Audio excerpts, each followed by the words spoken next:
What's going on, guys? For those of you that are new to the channel, my name is Ty, and today in this video, we're going to be talking about Karate Kid Legends, the brand new Karate Kid film that just dropped in theaters. Is it good or did it utterly disappoint? That's what I want to dive into here today. But listen, just to give you guys a bit of context, I guess you could say just like a bit of background on my own personal experience with the Karate Kid franchise as a whole.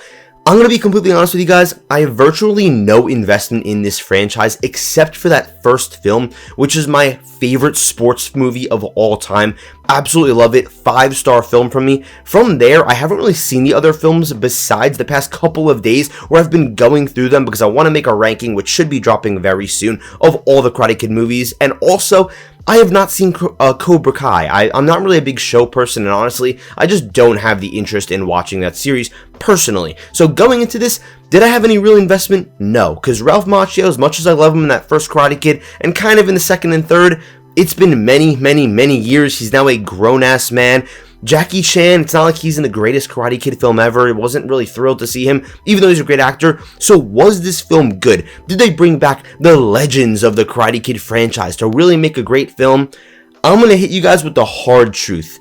This film is so clearly a result of the damage, the irreversible damage, I will say, that Spider-Man No Way Home did to Hollywood. And I know that you might be saying, what are you talking about, Spider-Man No Way Home? First of all, this is a Sony movie. Karate Kid is owned by Sony. So, as you guys could tell, Spider-Man's also owned by Sony. Hopefully you know that. So, they made No Way Home. They brought back all the old Spider-Man into one big movie. It's one of the highest grossing films ever. It was super hyped. The problem is, that doesn't work with every franchise. And it feels like so many other franchises have been trying to capitalize on this No Way Home effect. One great example of this is Jurassic World Dominion, where they already had 2 films. They're trying to finish out this trilogy strong. So they're like, you know what? Let's just bring in all the legacy characters because nostalgia sells. It made a lot of money, but the movie was really bad. From there, you've got, let me think of another movie that did this. Oh yeah, Karate Kid Legends. It tries to do the same thing where we're bringing in people that, first of all, I thought were in like different universes because I thought Jackie Chan's film was like in another separate remake universe or something, but I guess now they're connected, or at least this movie just explains to us how it's connected, like very loosely, again, because it's such a cheap attempt to just get cameos and sell nostalgia in this film. Where do I begin though? Where do I really get into the details here on this movie? I want to start off with the positives, if I even have any. The one central highlight of this film that I will say I will give all the praise to is going to be Ben Wang. He's essentially our Karate Kid in this movie. I think that he did a really great job at just like selling this character. He's not the most interesting character in the world, but I think that he does a good job with the material that he's given. Even if I don't feel that the material is that strong, it's very clear that he's a star in the making. He just got cast in the new Hunger Games movie that's coming out next year, so really excited to see like where his career goes from here. So honestly, it was nice to see potentially the intro of, or like I guess you could say just the introduction of his real career going forward, of a young star that might be super big in like 5 to 10 years. So that's really awesome to see. From there, the only other compliment I have for this movie, literally the only other compliment, and take this with a grain of salt and take this super lightly, is that in a weird way, the vibe of the film kind of reminds me of Spider-Man Into the Spider-Verse, and I know that's also another Sony product. I don't know, maybe that's what they're trying to do. We're gonna get into the Sony part in a second, because trust me, I have a lot to say about that. But it just has like this energetic, quick-paced, quick editing style to it, where it's also, of course, set in New York. It's very youthful with, a bunch of young characters that we're looking at. It just has like a similar vibe to that movie, lightly, but just to be clear, it is not nearly as good as that film. All that I'm saying is that it kind of had like this youthful, energetic vibe to it. But I think it's time we just get into the cons. And where do I even start? I think I just need to start just at the center, like at the core. I know I kind of already dug into like the whole nostalgia thing, but this is so evidently a Sony film. And what do I mean by that? I feel like Sony, of course, has been on a cold streak lately, especially with their superhero projects like the Madam Webs, the Morbiuses, even just like the Venom movies I don't even really like.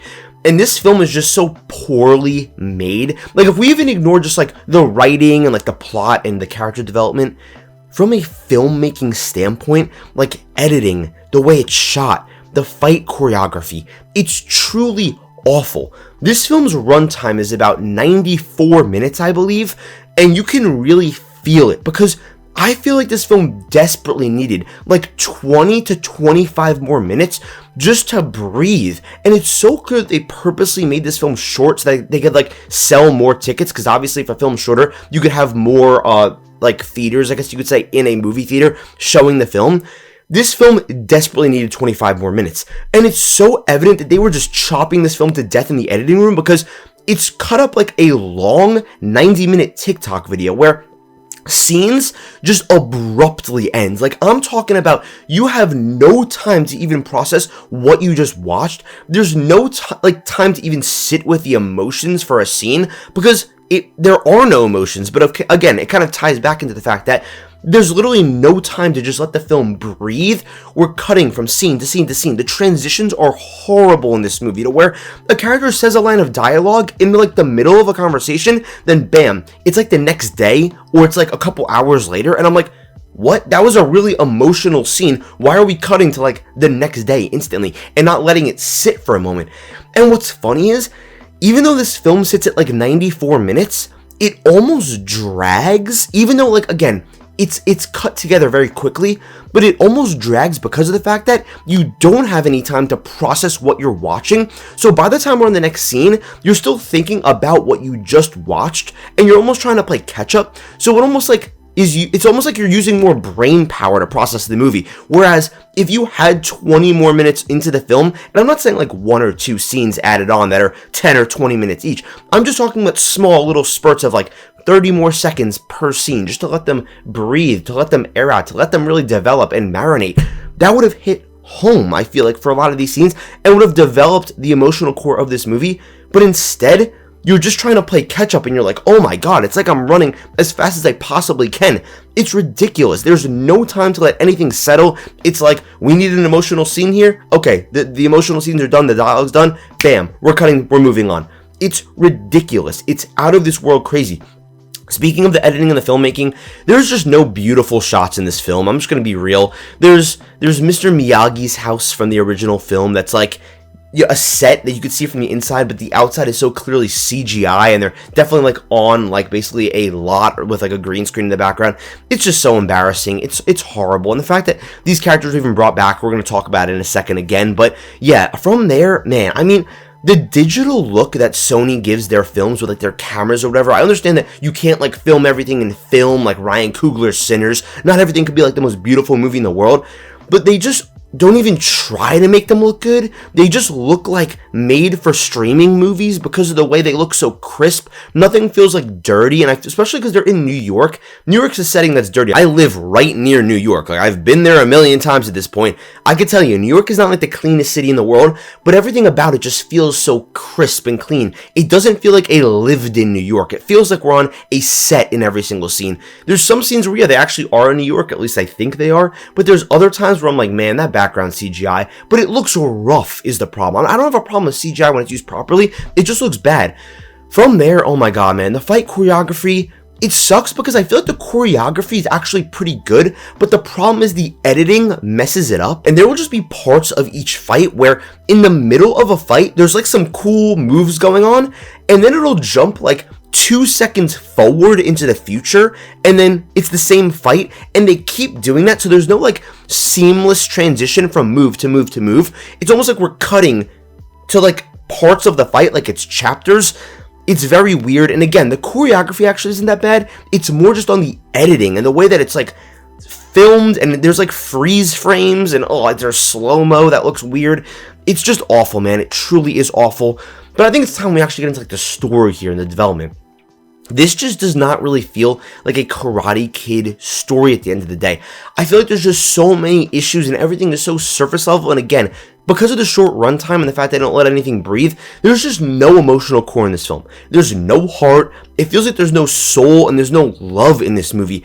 Everything is so rushed to where it feels like we're just trying to skip ahead to, you know, the final battle that every single Karate Kid film has, of course. And there's just such shallow dialogue that's just basically holding your hand along the way, and it makes for such a gimmicky movie, again, with this whole nostalgia thing. Ralph Macchio and Jackie Chan did not need to be in this movie at all. Like, they did not need to be in this film whatsoever. And I think this movie would have been better if they weren't. And that's something that I want to dive into here for a second. I'm gonna be honest, as bad as this movie was, I actually saw the potential in this film. While I'm watching the movie, all I'm thinking is, damn, there's actually a really good foundation here. But the problem is, they didn't build anything on this foundation. They basically just built a dirt house on a multi-million-dollar lot. Because I'm watching this movie and I'm like, in a way, even though this movie sucks while I'm watching it, I'm like, it's giving me a little bit of like Creed vibes, and Creed is an awesome play on an original franchise. That's maybe what this could have been. Like the Creed of the Karate Kid franchise, years down the line after failure and failure and failure. Because it's not like, Rocky 5 or whatever was super incredible. So this could have been like that revival. I saw little vibes of that and just like little hints of that in here. And I feel like there was potential, especially with Ben Wang and his character. And from there, just some of the little story beats, it was actually pretty interesting. There's a scene where Ben Wang's character is actually training an adult, which I thought was stupid in the way they executed it. But the premise was sort of interesting. Like, whoa, what if we actually flipped the script and the person, the kid, the Karate Kid, is actually the one training an adult? That would be kind of cool, but it just was executed so poorly. And again, I know I keep saying it, but there's no other real complaint. Everything is just so rushed, and it affects everything. The dialogue has to be exposition heavy because there's no time to talk with characters. It's like, I need to get straight to the point here, then we're moving on. A great example of this, and like just the lazy dialogue, is that there's this one scene where Ben Wang's friend is showing him where he's going to be training, and I guess that he inherited this rooftop in the middle of Midtown Manhattan. They go to the top of this rooftop and he's like, here's where you're going to be training, okay? This is my rooftop. And then he says a line that is so laughably bad that I was like, what are we doing here? He basically says something, and I'm paraphrasing here, along the lines of, some kids inherit Lamborghinis and trust funds, but unfortunately, this is what I get. And it's a rooftop in Manhattan. Not just Manhattan, it's in the center of Midtown, because it's next to like the MetLife building. Midtown Manhattan is not cheap. And yeah, it's like this kind of like a rundown little garden, but it's pretty decent. It's like decently finished. It's not like totally garbage, and it's big. And all I'm thinking is this not worth a couple $100,000 at the minimum, if not millions? A rooftop in Midtown Manhattan. Did the writers put any thought into that line?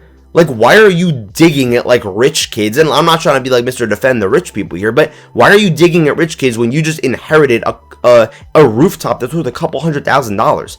These are the type of lines where I'm just like, what the hell is going on here? There's also some fight scenes, and I'm kind of just bouncing back and forth here, where they use like CGI to like make people practically fly, and it just looks so off. And it would have just been better if they were just like in the lab, just cooking with some choreography on the ground. They got, even maybe if it was like stunt doubles, just hand-to-hand combat, making it look really quick, shooting it properly. But instead, we're doing like flying dragon kicks, and we're jumping, and people are kicking each other in the air, and they're like flying super far. It turns into like some superhero stuff where I'm like, and I love superhero movies, I'm not afraid to admit that, but like, dude, what are we doing here? Like, really? Is this what Karate Kid's turned into, this franchise? And that's what I want to get into also about the whole point of the Karate Kid franchise. I look back to the first movie, and the reason I love this first movie so much is because of the relationship between Daniel and Mr. Miyagi. That is without a doubt the best part of the film. I'm not going to Karate Kid to watch karate. Not at all. There isn't even that much like karate in the film at the end of the day. It's a 2-hour film. What is there? Maybe 10 or 15 minutes of karate in the entire movie. Maybe 20 minutes at best. I love their dynamic and their relationship. Daniel, he's this kid. He's having a tough time. And at the end of the day, he's just such a wholesome, likable, good person. And Mr. Miyagi is there to support him, almost like a father figure, almost like the one that he never had. And he talks about Mr. Miyagi with that. In like the second film too, he talks about his dad a little bit, and how he passed away, and he wished he spent more time with him. And then on the flip side of that, again, in part 2, now Daniel is supporting Mr. Miyagi. And I don't like part 2 as much, but I still enjoy it. And I really liked that dynamic, because they continue to be the strongest parts of these films. The problem is in here, there's no dynamic like that, because there's no time to breathe. There's no good dialogue. Ben's character is pretty solid, but there's no good character for him to really bounce off of. It's kind of like just him and like stock characters, like the romance that we have to have because we need a romance, the mom because we need a mom, sort of a mentor that he clearly has no connection with, played by Jackie Chan, of course, the guy from the other movie. And it's just obviously a nostalgia bait thing because they have no relationship. And I look at the relationship between Daniel and Mr. Miyagi and how they need each other and how they're literally best friends. Even though Daniel's like 14 or 15 or 16, Mr. Miyagi's practically like, 60? And I look at the relationship between Ben and Jackie Chan in this movie, and it's laughably awful. And the fact that they would even try something like even close to that is just such a joke. And then you just throw Ralph Macchio in here, because I guess we gotta sell tickets because he was in Cobra Kai. And you just have a big ball of nothing. You have a big ball of nothing. And again, what bothers me is that I actually see the potential in this movie. Sometimes you watch a bad movie and it just sucks. You watch Madam Web and you're like, listen, I'm gonna be real. I don't even see the potential in this thing. Why was this even made? But I was watching this movie thinking, wait, what if instead of this, they did this? Oh, that would have been cool. I felt like I was watching a sports game. I know it's a sports movie, but seriously, where I'm like, oh, like they should have did this instead of this. Like when you're watching your favorite sports team play and you're like, oh, why did they do this play? Why didn't he pass it to this guy instead of this guy? That's literally what I was watching on screen unfold. Like the wrong version of a good movie. And one thing that I will always say, and this is a hill that I will always die on, is the fact that the only thing worse than a bad movie is a bad movie that had potential. Okay, that was off the dome. I came up with that before this video. Hopefully, maybe I'll copyright that phrase. But it bothers me when a bad movie has potential, because I see the good film in there. There is a foundation, but this clearly just did not work out. I think a good example of this, and again, it is a bad movie, is Ant-Man and the Wasp: Quantumania. That is a horrible movie. I think it's the worst movie in the MCU, but I still see the potential that it had. I don't think it was completely lost. If they switched some things around, a lot of things around, granted, it could have worked. But at the end of the day, it just didn't. And that's what this movie reminds me of. It's just not well made at all. It doesn't feel like a Hollywood blockbuster. There's no heart to it. The plot is basic as hell. It's boring. There's not that much going on. It's kind of like we're just waiting to the end, which is rushed again. The entire movie feels like a roller coaster ride that's going too fast, and that you just ate 10 burgers before, so you want to throw up. The best part of this film, quite honestly, besides Ben Wang's performance, is the Taco Bell that I had 5 minutes before watching the film. But guys, it just sucks because I want to see this franchise flourish, but in a way, it feels like, now what? Do we wait another 10 or 15 years to make another one? I feel like they should have really tried to be ambitious and go for it, and honestly, cut the nostalgia ties. You have to at a certain point, because I feel like the nostalgia actually hurt this movie more than it helped it. Completely damaged it, because there's so many scenes and boring training montages where we're just watching Daniel LaRusso talk to Jackie Chan's character just for the sake of talking to him, because they're nostalgia characters and because we want to see them throw a punch or two. It's so gimmicky, and I'm so sick of that with Hollywood. But listen, if I had to give this film a rating, this might seem rough, and honestly, it really is. You really got to work for this rating on my channel. I'm going to give this a 1.5 out of 5. This movie just sucks. I'm going to be honest. It's as simple as that. And it sucks that I saw the potential in it too. I see the good movie in here. There is a thin line that I feel like they could have kind of maneuvered between to give us at least just a decent film. A pretty enjoyable, decent film. But unfortunately, it's just bad. Let me know what you guys thought about this film down in the comments below, and what Karate Kid is your favorite film, even though it should be the first one. Thank you guys so much for watching. I love you guys, and I'll see you in the next video.